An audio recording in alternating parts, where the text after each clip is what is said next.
Lavisionradio.net. Oficinas centrales 1394 Indian Trail Road, Suite 202, Norcross, Georgia. Teléfono en el estudio 670. Amigas y amigos, les habla Luis Velázquez. Les invito a escuchar mi programa Diálogo Internacional por lavisionradio.net. En este programa podrán escuchar en vivo los análisis de expertos sobre la actualidad mundial, así como sobre los puntos que componen la agenda política global. Diálogo Internacional con Luis Velázquez. Lunes y viernes 2 de la tarde, hora del este, por lavisionradio.net. Información que va contigo.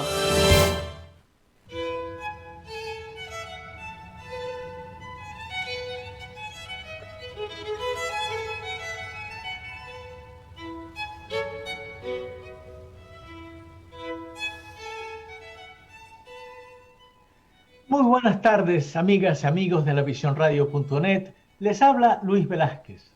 Encantado de estar una vez más con ustedes. Bienvenidos a esta nueva emisión de Diálogo Internacional. En los controles siempre mi querida amiga Alexia, ¿cómo has estado? Hola Luis, muy bien, ¿cómo estás? Bueno, son las 2 de la tarde de hoy, 7 de diciembre de 2020. Nuestro número de teléfono es el 678-477-3036. Asimismo, se pueden comunicar con nosotros por las redes sociales Twitter, Instagram y Facebook. En la tarde de hoy conversaremos acerca del sistema multilateral del comercio. Es como quisiera que habláramos de dónde venimos, dónde estamos y hacia dónde vamos. Sobre todo porque el año 2020 cierra para el sistema multilateral de comercio muy desequilibrado y, por supuesto, la economía mundial que parece un colador, por decirlo de alguna manera. Para ello hemos invitado a una gran amiga, de mi estadía en Ginebra. Compartimos muchos trabajos juntos, muchas reuniones juntos.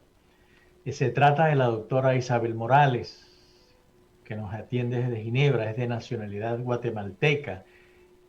Ha sido negociadora en el área de tratados de libre comercio en la década de los 90 en nombre de su país. Encabezó el equipo técnico de la misión permanente de Guatemala en la OMC. En el 2005 pasó a formar parte de un organismo que a mí me interesa mucho, me gusta mucho, a pesar de una cantidad de noticias que, bueno, forman parte de todo ese conglomerado internacional que es Oxfam, como Policy Advisor en el área de comercio justo, y desde el 2011 se desempeña como consultor en temas relacionados con comercio y con administración de empresas. Bienvenida, Isabel, y muchas gracias por haberme dado esta oportunidad. Muchas gracias, Luis, por tenerme en tu programa, y agradezco la oportunidad para poder compartir algo, mucho o poco, de lo que he ido aprendiendo durante estas 3 décadas de vida profesional. Sí. Tuve un tío. Ciertamente el sistema multilateral de comercio durante el corriente año 2020 profundizó un montón de realidades. El impacto de una crisis pandémica, la política exterior, yo no diría tanto de Estados Unidos, pero sí la política del presidente Trump, presidente saliente. Entonces eso ha golpeado mucho no solo el comercio internacional, sino las organizaciones que están enfocadas hacia esos temas. Eso es bien importante. Ciertamente, mi paso como representante de Venezuela ante la OMC, siempre tuve la sensación, Isabel, y no sé si la compartes, que había mucha más expectativa de parte de los negociadores que las capacidades para poder satisfacer esas expectativas. Pero por supuesto no se puede esperar más, porque es una comunidad de intereses enorme, y sobre todo de intereses económicos y comerciales, lo cual son muy difíciles de satisfacer. Bienvenida. ¿Y qué opinas, Isabela, de todo esto? Bueno, este año ha sido duro, y especialmente para la OMC. En los tiempos en que estuvimos en esas áreas, pues entramos con mucho entusiasmo, creo yo. Como tú dices, esperábamos mucho, confiábamos en el sistema de comercio, pero si bien es cierto, teníamos muchas expectativas, también empezamos a darnos cuenta que los países en desarrollo teníamos que estar bastante más unidos para poder hacer frente a los países en desarrollo, los que pues manejan de cierta manera la agenda de la parte grande. Entonces uno tenía que hacer alianzas, buscar con quién juntarse, hacer propuestas conjuntas, pertenecer a grupos. Ahí nace, ya estaba el grupo Kearns, nace el G20, y yo creo que había mucho entusiasmo de todo lo que se consideraba que podía ser un gran resultado al concluir la ronda de negociación de Doha, que prometía a los países en desarrollo quitar los desequilibrios, sobre todo en temas que les interesaban a los países en desarrollo, como ha sido la agricultura. Bajar subsidios, ayudas domésticas, abrir mercados en países desarrollados, a cambio tal vez de ofrecer un poco más de acceso a mercados que se iban también ampliando a través de los pactos bilaterales y tratados de libre comercio entre países, al ver que tal vez el multilateralismo no les iba a dar todo lo que querían tener acceso. Y entonces eso creo que nos dio grandes esperanzas de que los países en desarrollo pudiéramos lograr algo más que... Pero al mismo tiempo, al ver las exigencias que habían de parte de los países desarrollados, pues se bajaron las expectativas, y el propio bloque de países en desarrollo creo que no permitió de alguna manera que la ronda Doha concluyera. O sea, porque había mucho más que perder tal vez, o los países, habían países que no estaban listos a ceder tanto, como países un poco más desarrollados dentro de los países en desarrollo, que no estaban en la posibilidad de atender todas esas demandas de los países desarrollados. Entonces ahí creo que se perdió el impulso que se traía hasta 2005, 2001, 2005. Sí, yo soy de lo que piensa, Isabel, y que la ronda de Doha, por supuesto, fue muy importante, pero la ronda de Doha traía ya un defecto de nacimiento. Para los oyentes, la ronda de Doha fue un acuerdo que se concluyó en Doha, Qatar, hace 19 años aproximadamente, 19, 20 años, a los fines de lanzar una nueva ronda de negociaciones comerciales que le dieran mucha más certitud al comercio mundial. O sea, son 19 años donde han habido reuniones en la mañana, en la tarde, en la noche, en la madrugada, muchos papeles, muchas discusiones, hubo momentos de mucha tensión y de amargura en algunos otros, y hasta la fecha, pues esas aspiraciones que teníamos, aquellos que participamos de muy buena fe en esa negociación, vemos que no ha pasado nada. Lo único que se ha logrado es un acuerdo de facilitación del comercio que es interesante, pero que hace poco para los fines del comercio y el desarrollo. Es inversión, nuevas tecnologías, es más cooperación que otra cosa. Entonces, pero para lo otro, que era lo que se necesitaba esa ronda, que significara desarrollo, como debe ser, y por eso hay un link muy importante, que es el comercio y desarrollo. Ese link es realmente imposible que se desate. Imposible, en la medida en que los países en desarrollo tengan un sector externo sólido, que tengan un sector, un mercado mundial, un mercado para sus bienes y servicios, en esa misma medida, todo eso va permeando hacia el resto de la sociedad. Pero bueno, Isabela, vamos a ir a un corte, a una pausa, y ya regresamos, y me gustaría que siguiéramos viendo qué pasó en Doha y cómo fue abordado posteriormente ese tema en las negociaciones.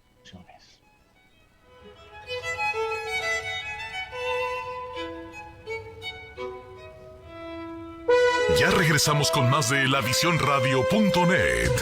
Mantente conectado en Facebook, Twitter, Instagram como La Visión ATL. Momento de llevar.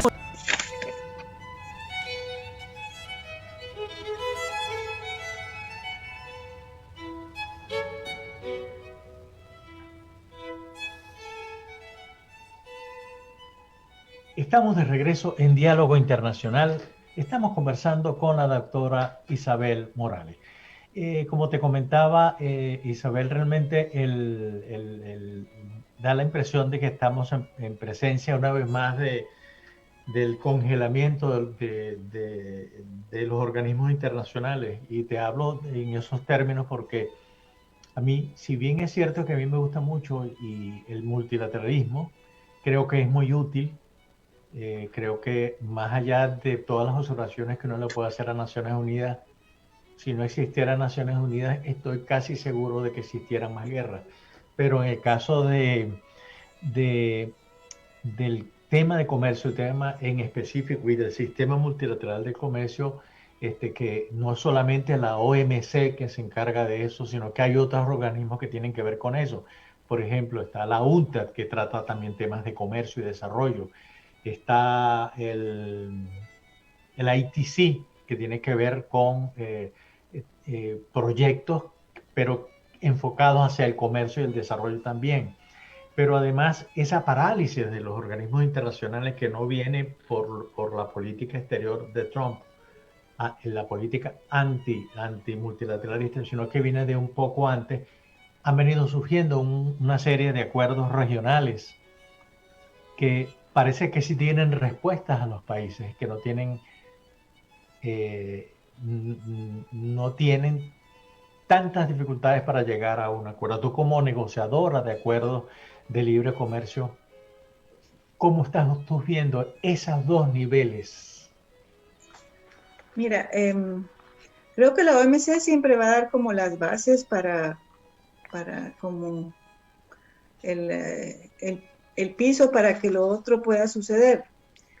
Lo que pasa que al no haberse concluido ninguna la ronda Doha y no haber habido más acceso a mercados para ambos bandos, digamos, países desarrollados, países en desarrollo, pues empezaron a ver la necesidad de ver cómo se avanzaba y llegamos a esta fragmentación de tratados de libre comercio que se empezaron a dar por todos lados y de todos los calibres y como se pudieran. Creo que básicamente estos tratados pues tienen todos los temas que cubre la OMC y más, pero yo creo que están verdaderamente orientados a lo que es el acceso a mercados en todo, o sea, no solo bienes, servicios, en bienes ambientales, en apertura más o menos en los acuerdos de TRIPS, más ventajas, porque la parte de propiedad intelectual realmente no puedes, siento que está sesgada hacia el proteccionismo y no hacia la apertura. Entonces, todo va más en todos los ámbitos. Y en el camino creería que si esa es la manera en que los países en desarrollo han conseguido mejores accesos, lo han pagado caro, pero lo han conseguido, porque los otros temas tal vez no están tan desarrollados en nuestros países y cuando firmábamos esos acuerdos no nos dábamos cuenta de la magnitud hacia donde iban todos los países desarrollados y nosotros tal vez buscando más cuotas de azúcar, más café, más cosas que ya comerciábamos que tenían cuota dentro de la OMC. Entonces creo que si es una manera más fácil de entrar, cuesta también tiempo y lo que implican los costos de negociar tratados, pero creo que uno se puede dar cuenta de, por ejemplo, el Tratado de Libre Comercio entre Estados Unidos, Canadá y México, pues México, entre comillas, ha sido el gran ganador de ese tratado con todas las exportaciones. Estaba leyendo que hasta este año China logró superar el comercio que tenía, pasó a ser el primer socio comercial de Estados Unidos, a pesar de todo lo que ha tratado de hacer Trump. Sí. México pasó a segundo lugar como socio comercial, pero gracias a el Tratado de Libre Comercio que tienen con ellos. O sea, no es nada pequeño ni nada que no... o sea, es de mucha importancia para los países en desarrollo tener ese tipo de acuerdos. Claro. Fíjate tú que, sin embargo, yo tengo algunas observaciones, me parece importante, pero sin embargo, ese acuerdo le ha puesto una camisa de fuerza a México. Y eso de que más del 80% de sus exportaciones tengan como único mercado Estados Unidos, eso me parece terrorífico, porque el día en que Estados Unidos entre en una profunda recesión, en esa misma medida México va a caer. Eso en primer lugar. Y en el caso de China, ha demostrado que es un jugador serio. Hace unos días atrás, el País de Madrid publicó un informe que se llama China coge el trono del comercio mundial. Y eso relacionado con una alianza comercial que se llama Asociación Económica Integral Regional, en donde está, imagínate, toda la ASEAN, y hay países como Australia y como Nueva Zelanda. Con lo excepto India. Excepto India, exactamente, ¿no? Y están en esa tratativa, ¿no? Y también incluye a Japón y Corea del Sur. Imagínate, es serio eso, con lo cual la postura de Estados Unidos, lo que pasa es que durante el gobierno de Trump la gente decía la postura de Trump, no, es la postura de Estados Unidos, que siempre ha tenido una posición sólida. Para poder desenvolverse en ese escenario va a ser muy, muy, muy complicado. Sobre todo con miras a agilizar, por ejemplo, todas las negociaciones en la OMC, pero si es que ni siquiera tiene director general, lo cual es un mal signo. Exacto. ¿Qué opinas tú de eso, Isabel? Yo pienso que pues sí, que el multilateralismo, creo que todos los organismos que tal vez que se crearon, el multilateralismo que viene desde la Segunda Guerra Mundial que fue creado, pues ya son que 70 años, sí. 75 años, y a lo mejor necesita una reforma, otra dirección. No sé cuál es esa dirección, pero creo que todos los organismos que existen, como tú bien dijiste, han sufrido. Y yo creo que el que más, o porque yo conozco más, siento que la OMC es de los grandes perdedores de esta época nuestra.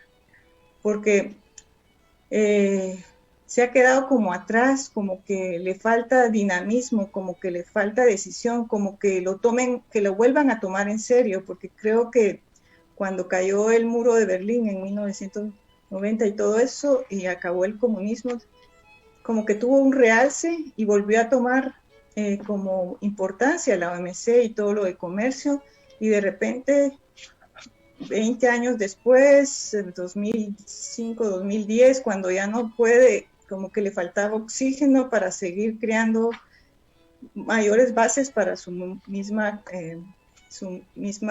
rendimiento, pero ahora creo que sí, que le ha afectado muchísimo.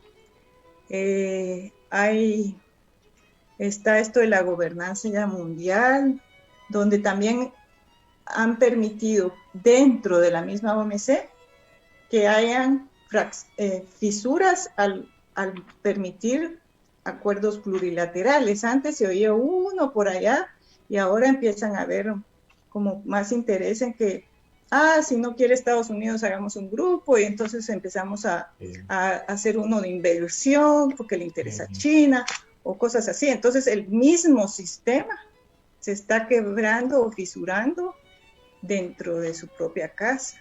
Antes era solo no, como tú dices, esos tratados regionales pues son hiper grandes, pero esa consecuencia de esa falta de multilateralismo, que ahora el mismo multilateralismo dentro de su propia casa, como es la OMC, se está fisurando también.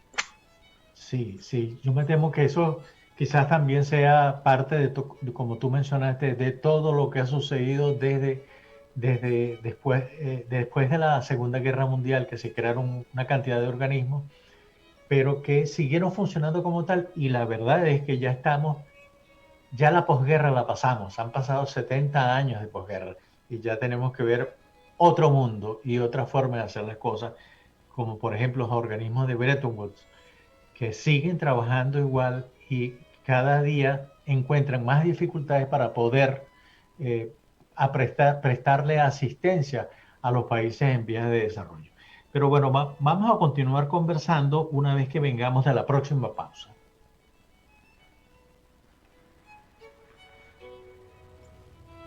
Ya regresamos con más de LaVisionRadio.net. Mantente conectado en Facebook, Twitter, Instagram como La Visión ATL y en nuestro canal de YouTube como en LaVisionRadio.net.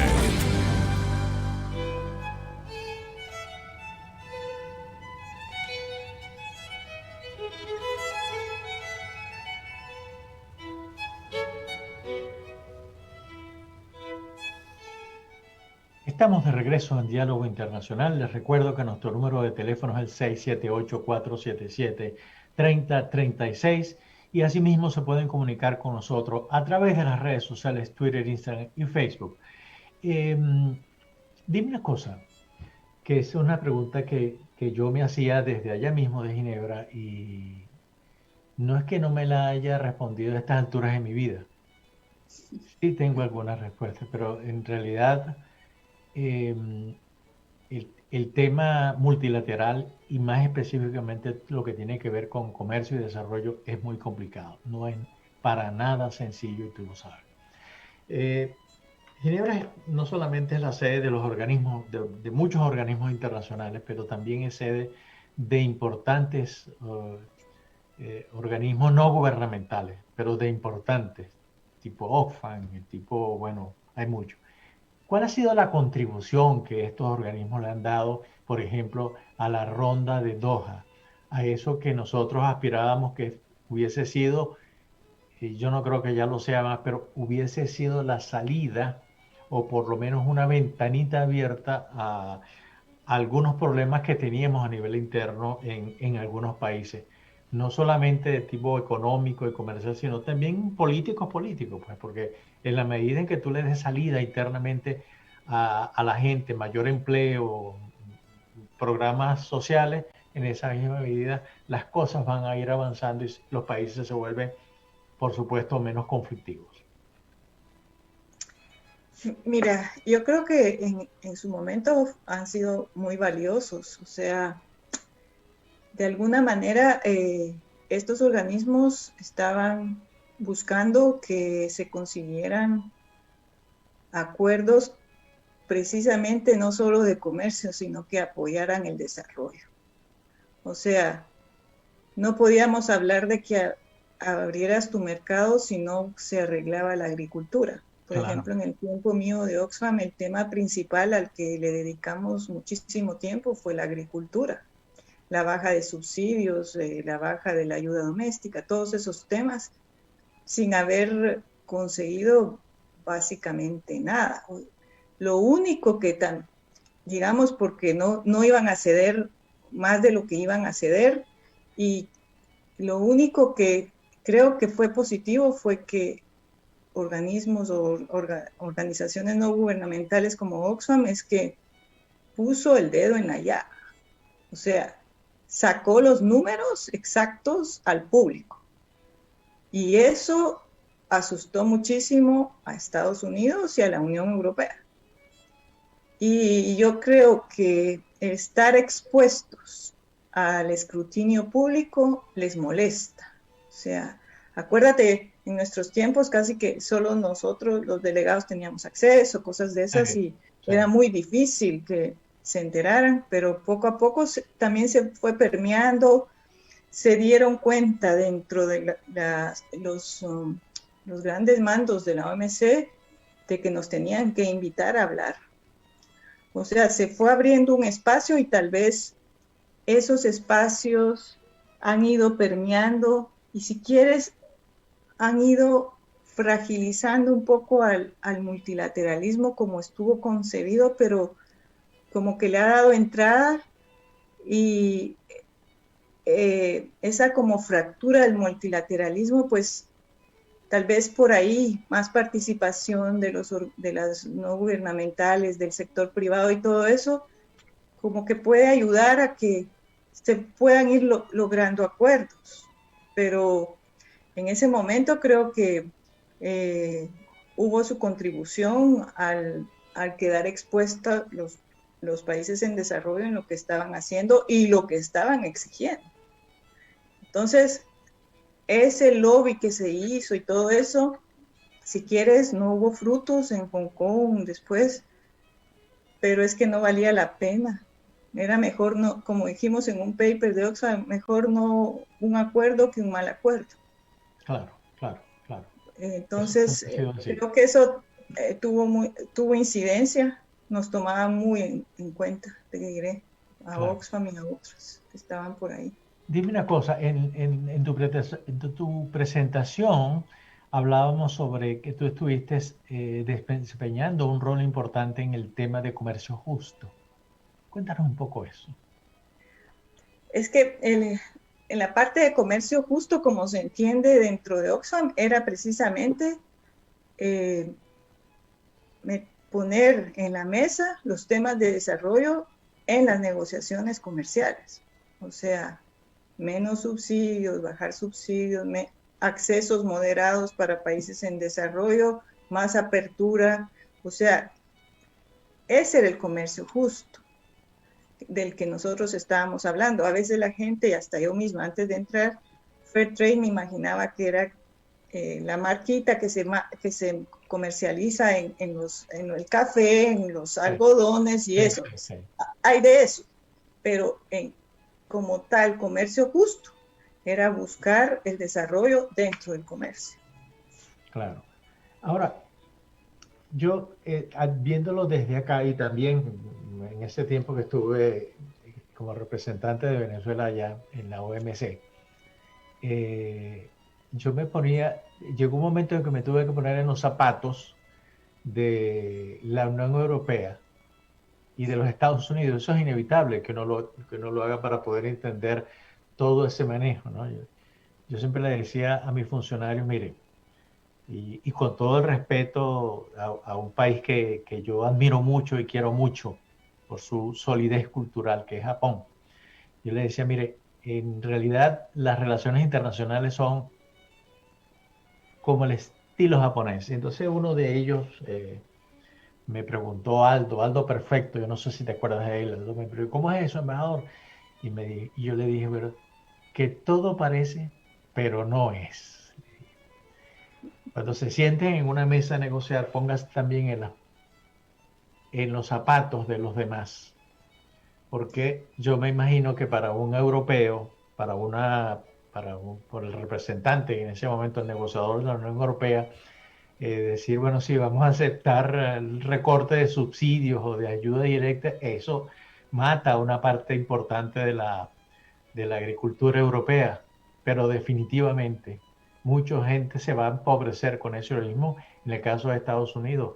Lo extraño en todo esto es que si tú te paseas por países como Australia y Nueva Zelanda, ves que el nivel de subsidios no es tan alto y son muy competitivos. Y lo mismo pasa con Argentina y Brasil, que los niveles de subsidios y de ayuda directa son muy bajos, pero sin embargo son competitivos en el mercado mundial. ¿Qué pasa entonces?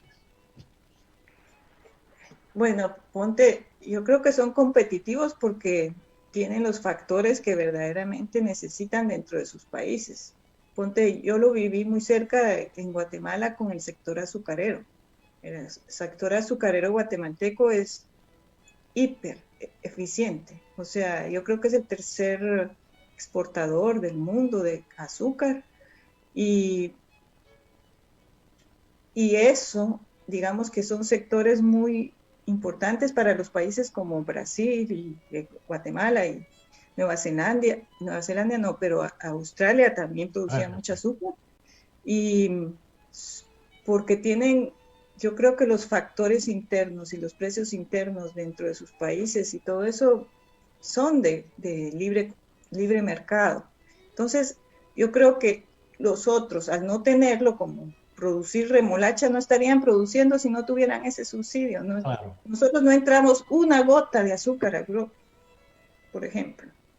Entonces, por todo lo que, el gran margen que tienen de subsidio para que nosotros no podamos entrar, siendo de los más eficientes, con Tailandia, Australia y todo eso. Entonces, sí es cierto que cuando tú vives ya en Europa, empiezas a darte cuenta de que por qué son necesarios los subsidios y la paz social que han mantenido en Europa para que no se les descalabre. Nosotros ya estamos bastante descalabrados, pero... Es así, sí, ya no hay forma de hacer otra cosa.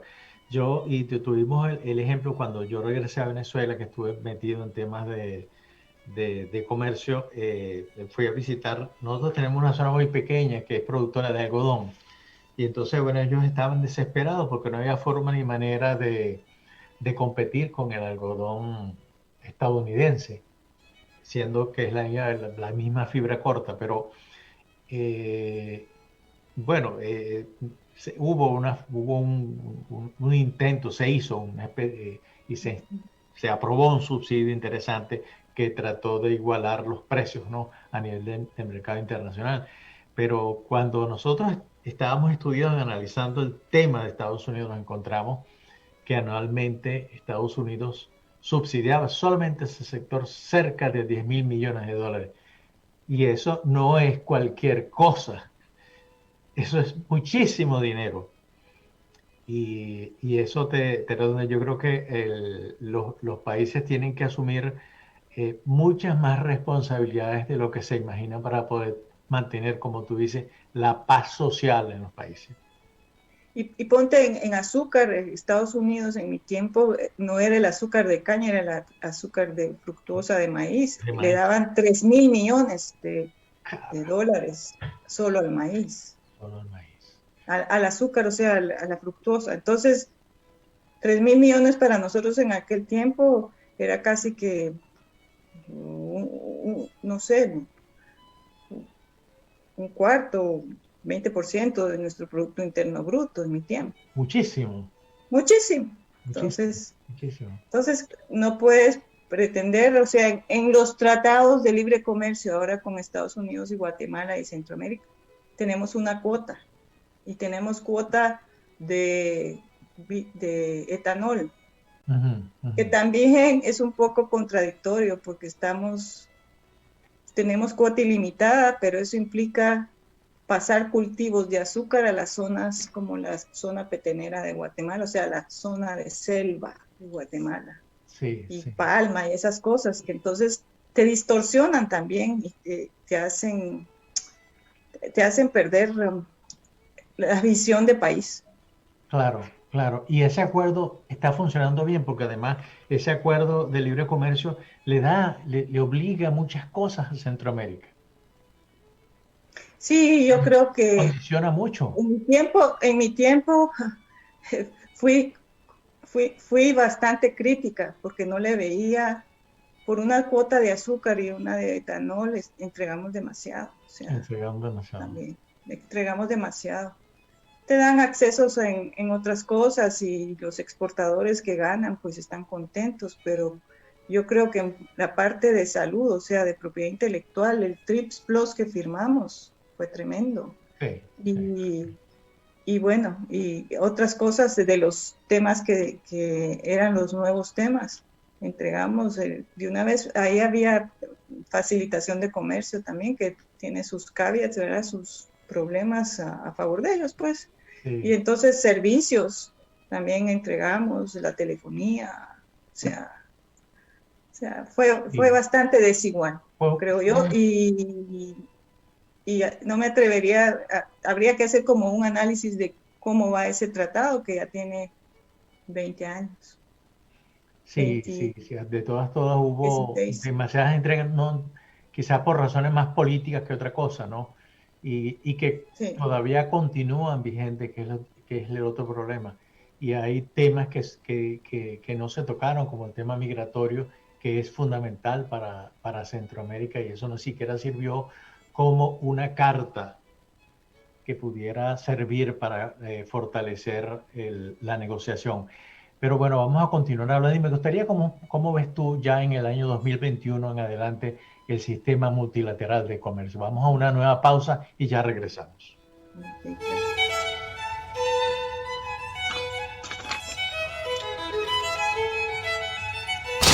Estás escuchando lavisiónradio.net.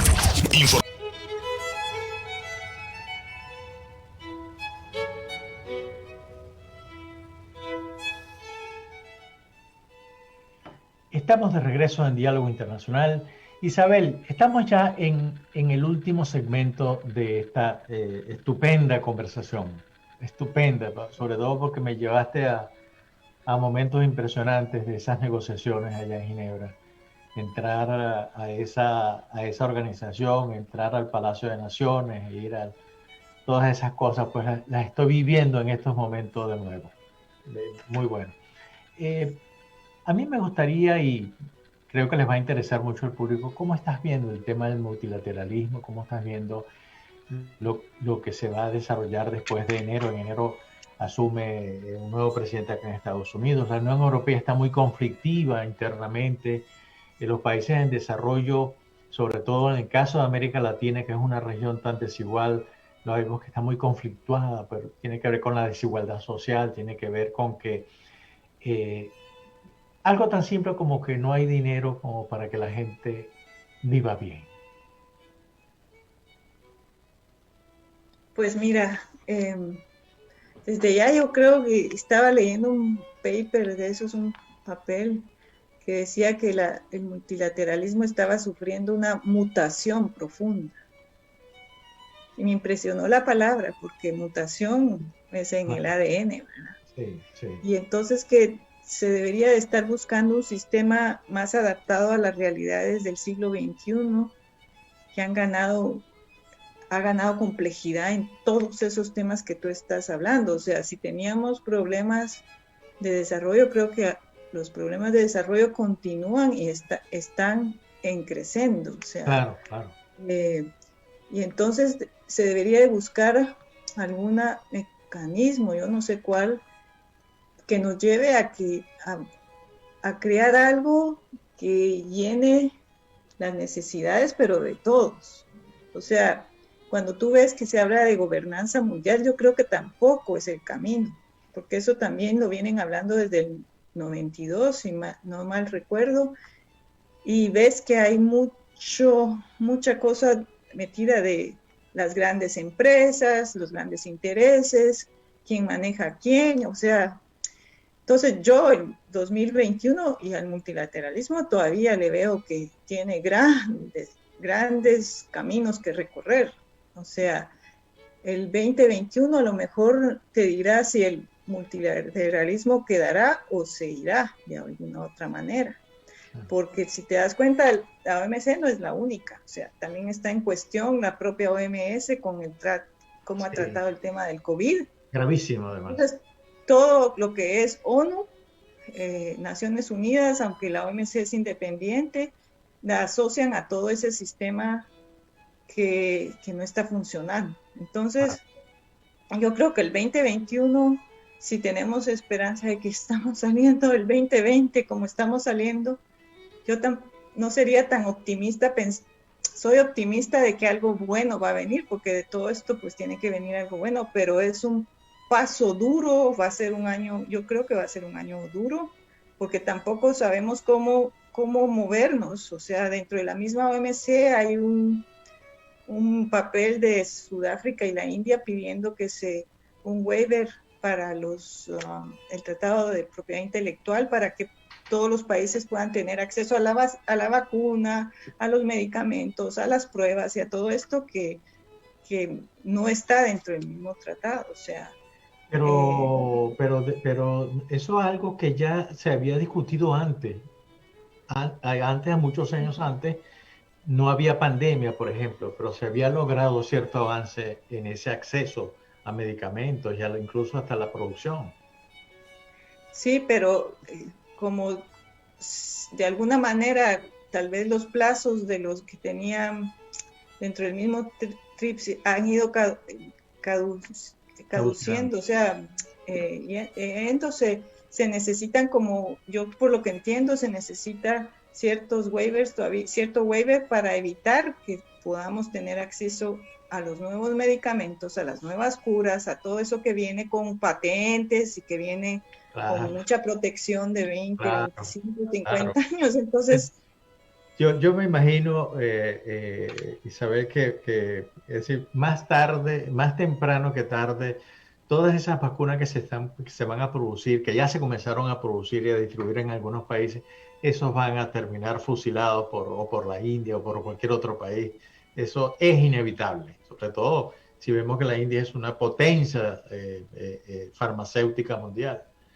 Claro. Entonces, eso va a terminar de esa manera. Esa es una de las cosas que a mí me impresiona, que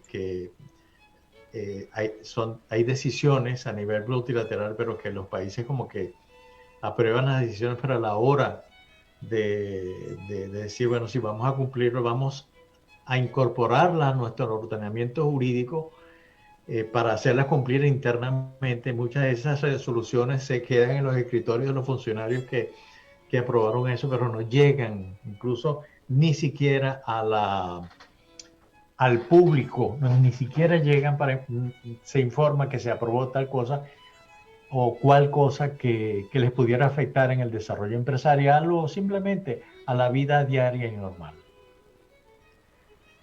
Claro, eso es así, o sea, y bueno, siempre hay que tener fe en el futuro, siempre hemos salido adelante, nos cuesta un poco más, menos, pero creo que va a ser un año duro el 2021. No, claro. El gran, es algo que le decía a un amigo común, le decía, está bien, puede ser lo que sea, pero tenemos un problema. ¿Hasta cuándo le vamos a decir a los ciudadanos de nuestros países que van a tener que seguir sacrificándose? Sí, claro, porque se han venido sacrificando siempre. Exactamente. Y entonces eso como que genera mayor falta de credibilidad en los organismos internacionales. Ya tú ves, por ejemplo, el caso de la Asamblea General y del Consejo de Seguridad. El Consejo de Seguridad tiene 18 propuestas de modificación y no ha sido posible, pero no ahora, eso viene de hace más de 20 años. Ni siquiera ha sido posible decirle, bueno, señora, ya pasamos por guerra, ya 5 países nos pueden bloquear el Consejo de Seguridad porque es el organismo más importante de todo el sistema, de ahí es donde salen todos los lineamientos. Tenemos que buscar la manera de ser un poco más equitativa. También me recuerdo de una cosa que nosotros decíamos mucho y que te digo, yo lo utilicé muchas veces y estoy seguro de que tú también, que era la participación, que había que ser más permitir mucho más la participación a nivel de los discursos que hacíamos en la OMC, más inclusivos es la palabra, ¿no? Pero mientras tanto había un tema que a mí siempre me perturbó y que me sigue perturbando, como es el tema de los green rooms, de los cuartitos verdes. Es algo que te digo que es perturbador en todo caso. Sí, pareciera que ahorita como está y por lo que he oído, pues la inclusividad es un poquito mayor, digamos, y toda esa apertura hacia el exterior de la sociedad civil, se ha tomado en cuenta. Lo que pasa que cuando la sociedad civil también trabaja por temas que le interesan y donde puede hacer impacto. Ahorita no hay impacto en el comercio. No, ahorita lo que hay es pandemia. Sí. ahorita lo que hay es pandemia y nadie piensa en otra cosa sino tratar de evitar mayores muertes, mayores costos sociales en todo caso, que es lo que nos está ocurriendo. Pero bueno, Isabel, te agradezco mucho ese tiempo que me has dedicado. Además me ha dado mucho placer verte de nuevo. Son como cuántos años que no nos veíamos. Gracias. Sí, son más de 15 años más 13, o menos. 15, sí, 13. 15 años, me da mucho placer darle un saludo a tu hija que la vi cuando tenía, la última vez que la vi cuando tenía algo así como 7, 8 años. Sí, ahora tiene 20. Y ya imagínate, ya casi una profesional. Pero bueno, te deseo todo lo mejor, muchas gracias. Ha sido muy buena esta conversación. Muchas gracias a ti por la invitación. Bueno, muchas gracias Alexia por haber estado acá como siempre ayudándome en estos temas. Con mucho gusto, un abrazo para ambos.